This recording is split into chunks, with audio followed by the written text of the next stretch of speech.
또용주TV의 또용주입니다. 바르셀로나가 지난 주말 라리가 11라운드에서 레알 마드리드에게 4대0으로 승리를 거두면서 라리가 1위를 고수하고 있습니다. 그 가운데 레알 마드리드는 승점 3점에서 6점으로 벌어졌지만은 계속해서 바르셀로나를 추격하고 있죠. 그리고 라리가 3위 자리 비아레알이 차지하고 있습니다. 아틀레티코 마드리드가 라리가 11라운드에서 베티스 원정 경기를 치렀는데 호세 히메네스의 자책골이 터지면서 0대1로 패배했거든요. 그 결과 라리가 3위에서 4위로 내려왔습니다.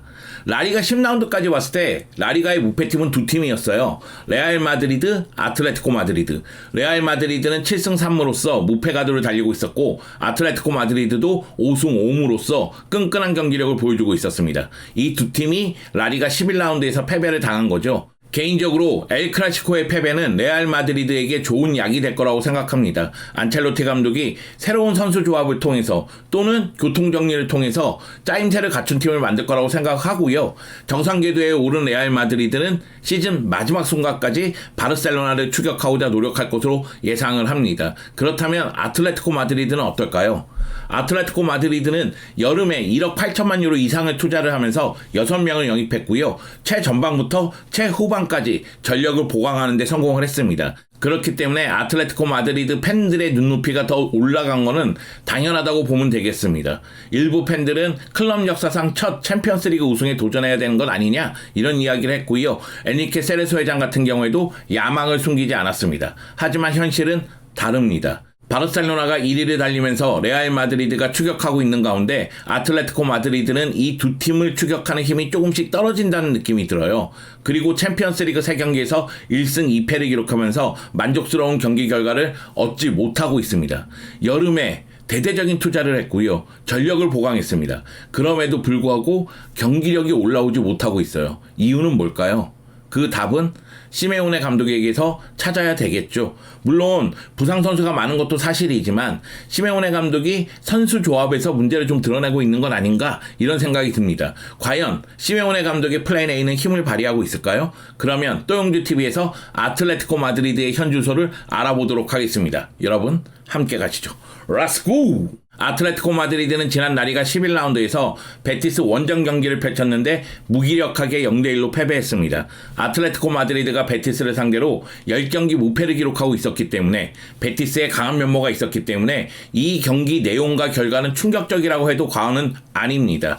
왜냐하면 베티스는 이 경기에서 호세 히메네스의 자책골로 1대0으로 승리를 거뒀지만 더 많은 골을 넣을 수가 있었어요. 결정력 부족을 노출한 게 좀 아쉬웠다는 거죠. 경기 후에 시메오네 감독은 준비를 제대로 못한 자신의 잘못이라고 이야기를 했고요. 베티스의 페그리니 감독 같은 경우에는 오랜만에 베티스의 최고의 경기력을 봤다고 이야기했습니다. 경기 내용에 대해서 그만큼 만족했다는 얘기겠죠?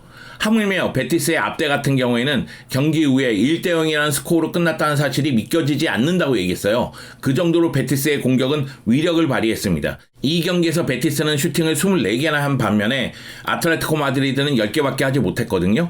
그리고 베티스는 호세 히메네스의 자책골로 1대0으로 승리를 거뒀지만은 앞대가 한번 포르나스가 한번 골대를 맞추는 슈팅도 나왔습니다. 그렇기 때문에 골운이 따르지 않았다고 볼 수도 있겠죠. 베티스 이야기를 살짝 덧붙이자면 베티스는 올 시즌에 득점력 부족으로 고생하고 있습니다. 노세소가 5골을 넣고 있지만 이 경기는 부상으로 나올 수가 없었잖아요. 그리고 호키가 2골을 넣고 있지만 여전히 부족하죠. 치미 아빌라 같은 경우에도 기대만큼 득점력을 과시하지는 못하고 있습니다. 그러다 보니까 이 경기도 경기를 지배했고 공격 정규횟수가 굉장히 많았고 슈팅을 24개나 했음에도 불구하고 상대 자책골 한 골에 만족할 수밖에 없었다는 거죠. 베티스 입장에서 저는 최전방의 활약을 어떻게 높일 것이냐 여기에 고민이 좀 있을 것 같아요. 반면에 아틀레티코 마드리드는 베티스 이 원정 경기 전반전 너무나 무기력했어요. 내가 아는 아틀레티코 마드리드가 맞나? 아틀레티코 마드리드의 에너지 레벨이 이렇게 떨어진단 말이야? 물론 저는 아틀레티코 마드리드의 부상 선수가 많다는 사실을 알고 있고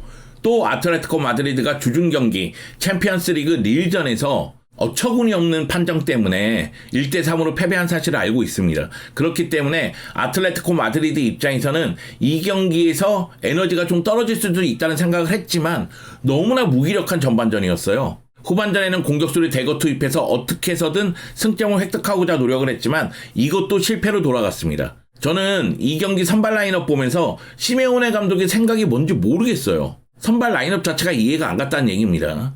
상대의 공격 중에서 왼쪽 라인에 있는 앞대가 가장 무서운데 오른쪽이 다 무너지니까요. 로드리고 데폴, 호르헤 몰리나, 악셀 비첼, 아틀레티코 마드리드 수비가 맞나?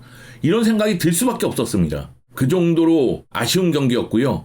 이런 경기가 나오면 아틀레티코 마드리드 입장에서는 우승 경쟁을 하기가 굉장히 어려워요. 결과로는 그냥 0대1 패배죠. 하지만 내용을 들여다보면은 아틀레티코 마드리드 팬들의 억장이 무너지는 소리가 들립니다. 자, 이 경기 패배하면서 아틀레티코 마드리드는 라리가에서는 올 시즌 첫 패배를 당했습니다. 라리가에서 5승 5무 1패를 기록하고 있는데 11경기에서 16골밖에 못 넣었죠. 그래도 실점은 굉장히 적습니다. 얀 오블락이 고군분투하면서 호세 히메네스가 나름대로 힘을 발휘하면서 7골밖에 실점하지 않고 있는데요. 다만 는 오르망이 부상을 당하면서 이야기는 좀 달라졌습니다. 여기에 챔피언스리그 3경기를 보면은 분위기가 좋지 않은 이유가 드러납니다.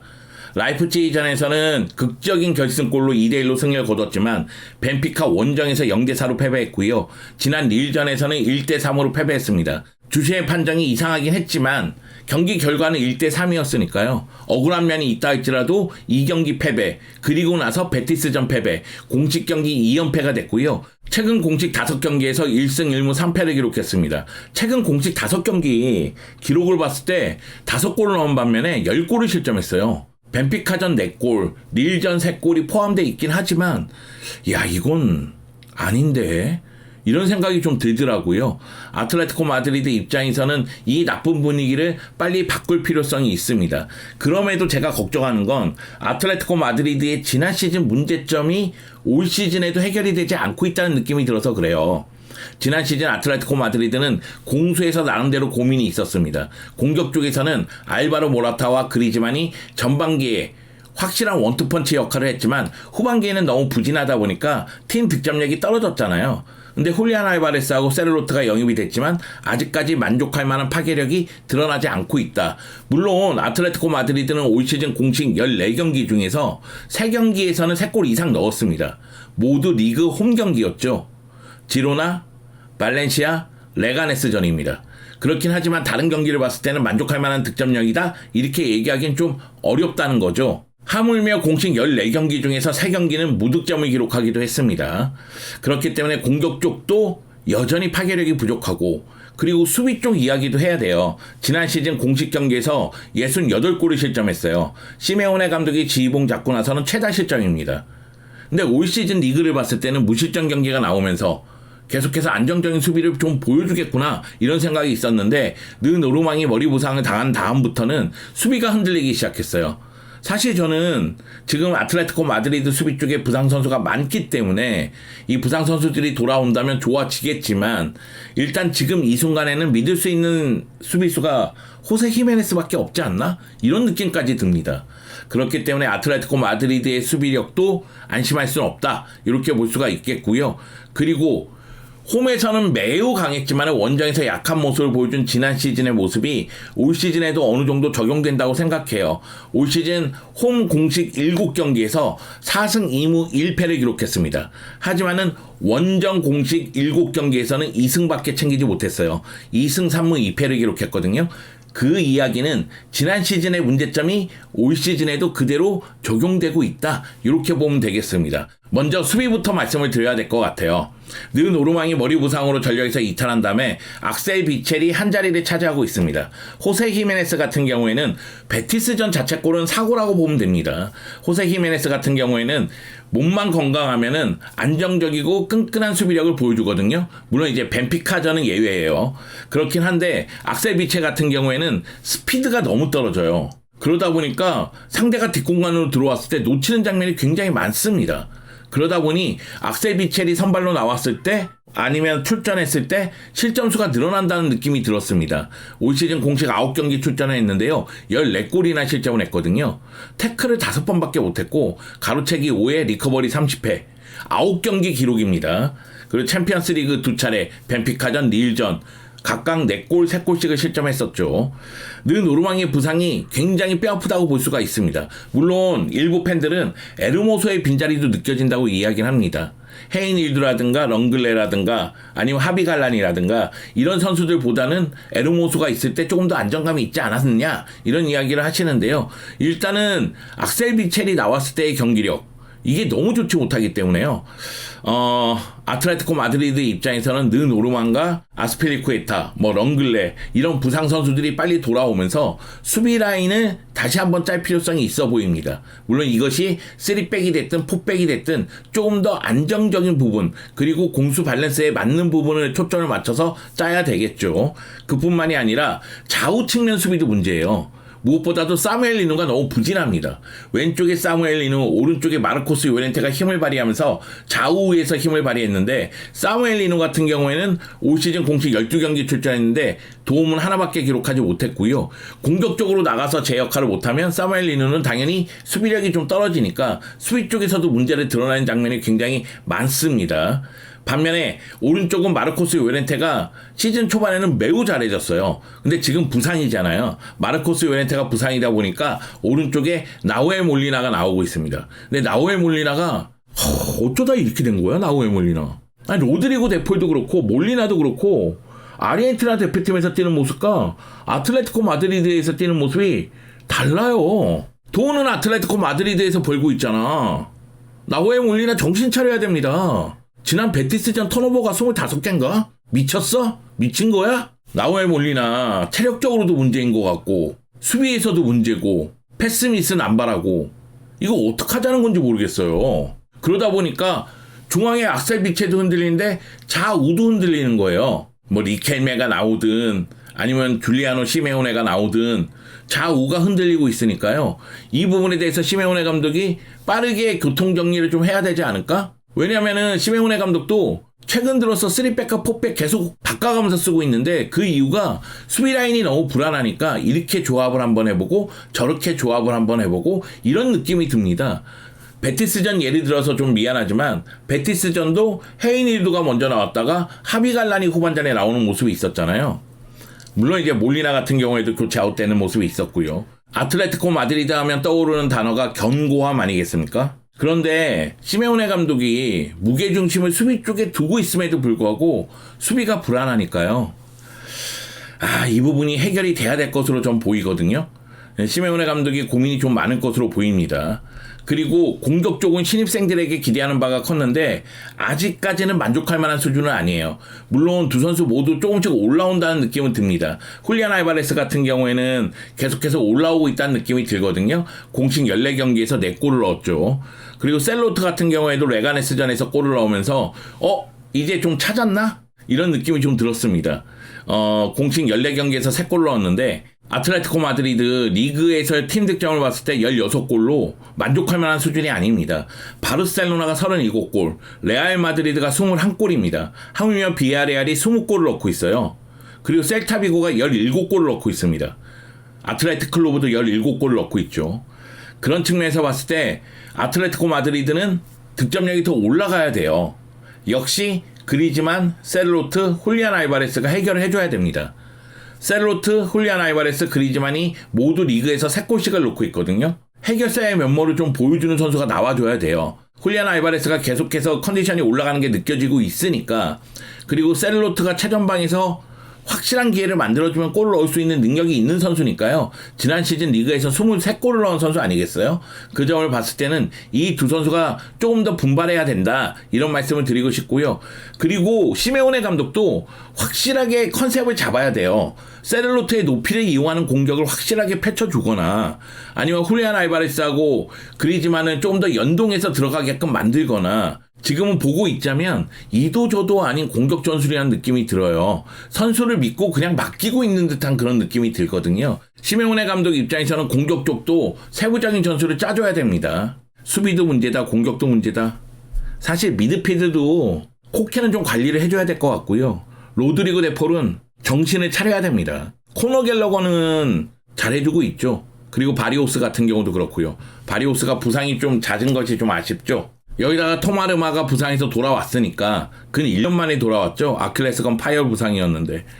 그렇기 때문에 미드필드 라인에 다양한 조합을 추구할 수가 있어요. 제 생각에는 코케가 1차 빌드업이라든가 공수 연결고리 역할을 하니까 코케를 중심으로 계속해서 써야 된다는 점이 있다면 로드리고 데폴은 벤치로 내리는 게 좋을 것 같고요.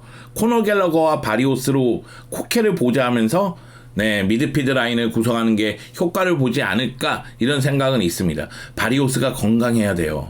지금 상황에선. 그런 생각이 드네요. 제가 지금 이렇게 이야기하니까 공격, 수비, 미드필드 모두가 문제다 이렇게 얘기하는 것처럼 느껴지시죠? 맞습니다. 그렇기 때문에 시메오네 감독이 가장 중요합니다. 아틀레티코 마드리드 올 시즌의 득점력 봤을 때 75분 이후의 득점 비율이 43.8%예요. 후반전의 득점 비율이 75%입니다. 아틀레티코 마드리드는 전반전에 4골 넣었고요. 후반전에 12골 넣었습니다. 그리고 75분에서 경기 종료하는 그 시간대에 7골을 넣었어요. 교체 출전한 선수가 5골 넣었습니다. 이 얘기는 뭐냐면 플레인 A가 힘을 발휘하지 못하는 가운데 마지막 순간에 공격수 대거 투입해가지고 결과를 가져왔다는 얘기예요. 그런데 전반전부터 경기를 해야죠. 전반전부터 골을 노려야죠. 물론 제가 이렇게 얘기하면 시메오네 감독 스타일을 잘 모르네. 아틀레티코 마드리드 팬들 중에 일부는 이렇게 얘기할 겁니다. 시메오네 감독은 안정적으로 경기 운영하다가 막판에 일격을 가해서 승점을 갖고 오는 걸 즐겨한다. 이렇게 얘기하시는 분도 있을 수 있어요. 저도 그런 부분에 대해서 이해를 합니다. 하지만은 전반전에 득점이 너무 떨어져요. 경기를 쉽게 가지를 못해요. 그럼 선수들은 심리적으로 정신적으로 계속해서 쫓기는 경기를 한다는 이야기입니다. 이건 좋지 못하죠. 결국은 시메오네 감독이 플랜 A를 제대로 짜야 된다는 얘기입니다. 물론 이제 포메이션이 계속해서 바뀌는 건 있어요. 3-5-2, 5-3-2, 3-4-3, 4-4-2, 4-3-3, 4-3-3 같은 경우에는 챔피언스 리그에서 썼나? 잘 기억이 안 나네. 여하튼 포메이션이 계속해서 바뀌는 그런 모습이 있는데 시메오네 감독도 그만큼 고민이라는 거죠. 그런데 시메오네 감독이 공수 밸런스를 잘 맞출 필요성이 있습니다. 아틀레티코 마드리드 이렇게 흘러가다 보면은 최악의 상황을 직면할 수도 있습니다. 3위 비아레알 마르셀리노 감독 밑에서 워낙에 좋은 경기력 보여주고 있잖아요. 그리고 4위 아틀레티코 마드리드, 5위 아틀레틱 클루브, 6위 베티스. 아틀레틱 클루브하고 베티스의 경기력도 만만치가 않습니다. 이미 아틀레티코 마드리드는 베티스에게 0-1로 패배하기도 했고요. 그런 측면을 봤을 때는 아틀레티코 마드리드가 챔피언스 리그를 넘어서 라리가 우승 경쟁을 하기 위해서, 라리가 우승하기 위해서는 지금부터가 매우 중요합니다. 벌써 올 시즌 라리가는 11경기나 치러졌습니다. 이제 27경기 남았어요. 경기가 적게 남은 건 아니지만 11경기나 지났는데 갈피를 잡지 못하고 있다? 이건 문제라는 거죠. 시메오네 감독이 베티스전 끝나고 나서 준비를 제대로 못한 내 잘못이라는 뉘앙스로 인터뷰를 했는데 플랜 A를 제대로 짤 필요성이 있습니다. 물론 아틀레티코 마드리드가 훌리안 알바레스, 세르로트, 그리즈만, 앙헬 코레아, 줄리아노 시메오네 공격적으로 쓸 수 있는 자원은 굉장히 많잖아요. 사무엘 리누라든가 리켈메까지 포함한다면 정말 많은 거 아니겠어요? 그렇기 때문에 시메오네 감독이 경기가 안 풀렸을 때 다양한 수를 써서 공격수를 늘리고 그러면서 득점력을 높이는 그 방법은 나쁘지 않아요. 근데 그건 플랜 B입니다. 그건 플랜 A를 확실하게 짜 맞춰놔야 될 거 아니에요. 그런 부분에서 아쉬움이 좀 있습니다. 제가 아틀레티코 마드리드 큰일 났다. 이거 빨리 바꿔야 된다. 시메오네 감독이 공수 밸런스를 빨리 맞춰야 된다. 이런 이야기를 드리고 있는데 시메오네 감독 발등에 불 떨어진 건 맞아요. 하지만 너무 늦은 건 아니에요. 다시 한번 얘기하지만은 챔피언스 리그는 3경기밖에 치르지 않았고요. 그리고 라리가는 11경기 치렀습니다. 아직 펼쳐져야 되는 경기들이 정말 많아요. 빨리 아틀레티코 마드리드를 정상 궤도에 올릴 필요성이 있습니다. 물론 지금 부상인 선수들, 특히 중심이 되는 선수들, 마르코스 요렌테, 는 오르망, 바리오스 이런 선수들이 돌아온다면 경기력은 향상이 될 겁니다. 하지만 시메오네 감독이 플레인 A를 제대로 짜지 못한다면 기복을 보일 수밖에 없어요. 그렇기 때문에 지금부터가 중요합니다. 과연 아틀레티코 마드리드는 정상 궤도로 돌아올 수 있을까요? 그래도 시메오네 감독이 4-4-2에서 3-5-2로 바꾸면서 능동적인 경기 운영을 보여준 적도 있으니까요.